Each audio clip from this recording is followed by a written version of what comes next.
Hey guys, how we doing? Please, at ease. At ease. Good Lord, sit down and eat. Sit down and eat. Don't let the Vice President stop you guys from getting your chow here. How we doing? It's cold as shit here. Nobody told me.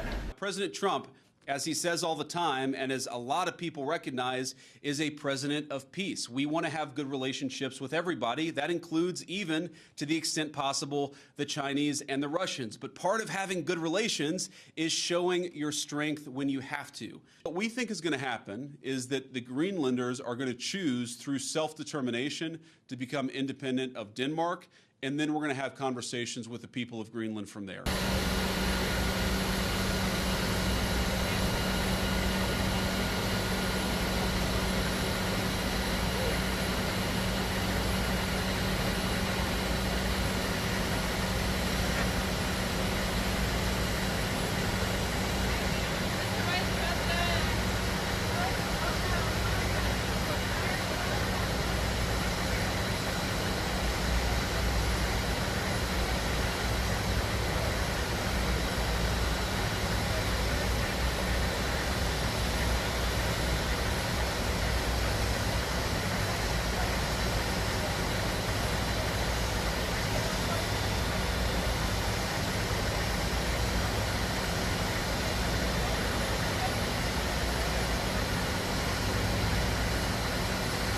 Vice-President Vance, how's it feel?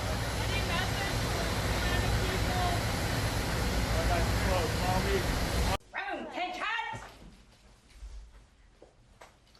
Hey everybody, at ease, please. Thank you all. Good to see everybody. Let's have a seat and have a briefing and learn exactly what you do here, Colonel. I will say that the Colonel was kind enough to lend me her office for a few minutes so I can get my bearings, and I'm gonna embarrass you, Colonel. So it turns out that Colonel Myers here did the polar bear plunge and got us. You could also do it at the waterfall and a few other places, and for it you get a certificate for your stupidity. So to get the certificate, how long do you have to stand? You just have to go in, but you have to go all in. You have to go all in. All in. Okay. Yeah. Man, you guys are tough up here. It's awesome. All right. Ladies and gentlemen, please welcome the Vice President of the United States, JD Vance.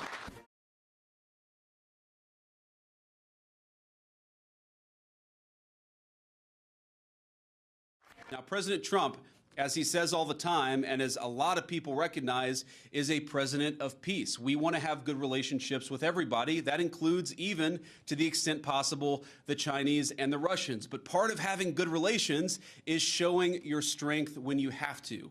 And unfortunately, the story of Greenland over the past 20 years when it comes to security is that we've underinvested in the infrastructure, we've underinvested in the security architecture, and we've underinvested in the brave men and women who are doing a very hard job, as Mike said, to keep all of us safe. That has to change. Who I joked earlier, I told Mike I'd give him a ride to Utah, and we ended up in Greenland. But now, when I pointed out a couple of weeks ago that in some ways, with all due respect to our Danish allies, they had not kept pace, there was a lot of criticism from Denmark, a lot of attacks at the Trump administration, at the president, at me, at others in our administration for saying the obvious, which is that Denmark hasn't done a good job at keeping Greenland safe. And you know, one of the things I heard was, well, what about the many Danes who lost their lives in the war on terror fighting alongside the United States? Well, look, we obviously honor the sacrifice of our Danish friends in the war on terror 20 years ago, just as, for example, the French honor the sacrifice of Americans in Normandy 80 years ago. But recognizing that there are important security partnerships in the past does not mean that we can't have disagreements with allies in the present about how to preserve our shared security for the future. And that's what this is about. There is no amount of bullying, no amount of obfuscating, no amount of confusing the issue. Our message to Denmark is very simple. You have not done a good job by the people of Greenland. You have underinvested in the people of Greenland, and you have underinvested in the security architecture of this incredible, beautiful landmass filled with incredible people. That has to change. And because it hasn't changed, this is why President Trump's policy in Greenland is what it is. It's consistent with the first Trump administration, where you saw significant investments in Arctic security, and it will continue over the next 4 years under President Trump's leadership. And let me Finally, before I kick it over to the media, make one comment about the people of Greenland. The colonel here, the base commander, who came here first as a second lieutenant, and I guess, Colonel, this is your second duty station here, and we're proud of you and proud of all of you guys who are serving and helping keep us safe. You know, I heard a lot about the respect that our American troops show for the local Greenlandic population, the way that we make and create shelter for hunters and dog sledders, the way that we found ways to turn over traditional tribal land to some of the local populations in order to ensure that they're able to live in accordance with their values. We respect, as the President said in his State of the Union address, we respect the self-determination of Greenlanders. We believe in the self-determination of the population of the people of Greenland. And our argument is very simple. It is not with the people of Greenland, who I think are incredible and have an incredible opportunity here. Our argument really is with the leadership of Denmark, which is underinvested in Greenland and underinvested in its security architecture. That simply must change. It is the policy of the United States that will change, and I'm proud to be able to stand here with so many brave Americans to better understand the security mission and better understand what you guys do each and every day. For that, I'm grateful for your service. I'm even more grateful.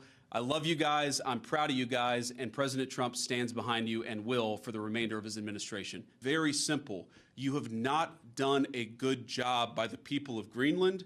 You have underinvested in the people of Greenland, and you have underinvested in the security architecture of this incredible, beautiful landmass filled with incredible people. That has to change. What we think is going to happen is that the Greenlanders are going to choose through self-determination to become independent of Denmark, and then we're going to have conversations with the people of Greenland from there. So I think that talking about anything too far in the future is way too premature. We do not think that military force is ever going to be necessary. We think this makes sense. And because we think the people of Greenland are rational and good, we think we're going to be able to cut a deal, Donald Trump style, to ensure the security of this territory, but also the United States of America. This territory, Greenland, really matters for the security of the United States. It's extremely vulnerable right now. And if the people of Greenland were willing to partner with the United States, and I think that they ultimately will partner with the United States, we could make them much more secure. We could do a lot more protection, and I think they'd fare a lot better economically as well. This has to happen. And the reason it has to happen, I hate to say it, is because our friends in Denmark have not done their job in keeping this area safe. They just haven't done it. It's very simple. For all of our friends in the American media who attack the administration for pointing out the obvious, what is the alternative? To give up the North Atlantic, to give up the Arctic to China, to Russia, and to other regimes that don't have the best interest of the American people at heart? We have no other option. We need to take a significant position in Greenland to keep the people here safe, but to keep our own country safe too. But I did want to ask, did you express your concerns to the president that you were opposed to the Houthi strike? And also, what did you mean when you asked, or when you said in that thread that the president wasn't aware that his directions for Yemen were inconsistent with his message on Europe? Well, I didn't quite say that. I think that's a slight misunderstanding of what I said. But we've talked, of course, in the American media about Signalgate, as I called it, for the past week. And here's what I told the president and the entire national security team is that, yes, it is in the interest of the United States of America to preserve navigation. Yes, it is in the interest of the United States to kill terrorists who are preventing navigation in the Red Sea, but we got to make sure that we do it right. We have to be careful. We have to make sure the timing is right. And of course, what that leak revealed, I think, is a private communication between the president's senior advisors about how best to prepare the American people for what we all thought we had to do, about the right timing of when we should do something, and of course, surfacing the strategic questions that we needed to decide and brief the president on so that he could ultimately make the decision about what we would do. What I saw in that signal chat, and of course what I've seen in the president's senior national security team, is that sometimes we all agree and sometimes we all disagree, but it's important that we all have an honest conversation amongst ourselves and with the President of the United States about what we think is the best interest of the national security of the United States of America. I support the president's decision to strike the Houthis. I always supported the president's decision to strike the Houthis, and I support the national security team having the argument about how best to serve the American people.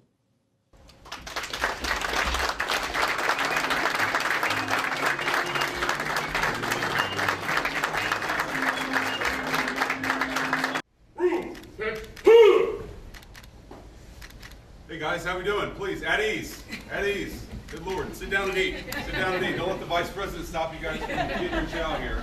How we doing? It's cold as shit here. Nobody told me. Well, thank you all for everything you do, and thanks for having us. So please sit down, guys. Please, please. I want you to eat your food. Usha and I are thrilled to be here. It's a really beautiful flight, actually. You fly over some pretty cool spots. I've never been to Greenland. Apparently, I'm the first vice president to ever visit Greenland, so that's a pretty cool thing. But we're looking forward to hanging out and getting to know you guys and understanding what you do. So I think what do we have? So we're gonna talk to the command and some of the guardians about what exactly the base does and all the important ways it contributes to national security.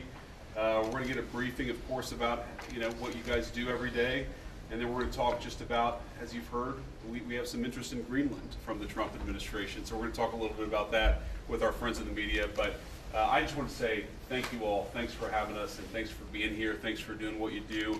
The colonel told me that this is a one-year unaccompanied duty station. When we were flying in, we were wondering whether you guys were allowed to bring your families here. So I know it's a lot of sacrifice to spend a year away from your families, but the mission is really important. The Trump administration, the president is really interested in Arctic security. As you all know, it's a big issue, and it's only going to get bigger over the coming decades. So thanks for doing what you do. What's the plan here? So I thought I was serving food, but it looks like everyone's already got their food. What's the plan from here, guys? I'm sorry? Okay, we're gonna get some food here too. Good, okay. All right, we're sitting right there? Yes, sir. Fantastic. Great. Thank you all for having us.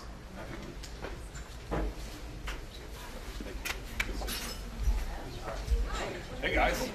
How's it going? Good. So, Hey guys, how we doing? please, eat, seriously. So, where's everybody from? Texas, okay. Okay, a little bit, yeah. A little bit colder than Texas. Okay.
Don't miss out. Log on to oneindia.com for more updates.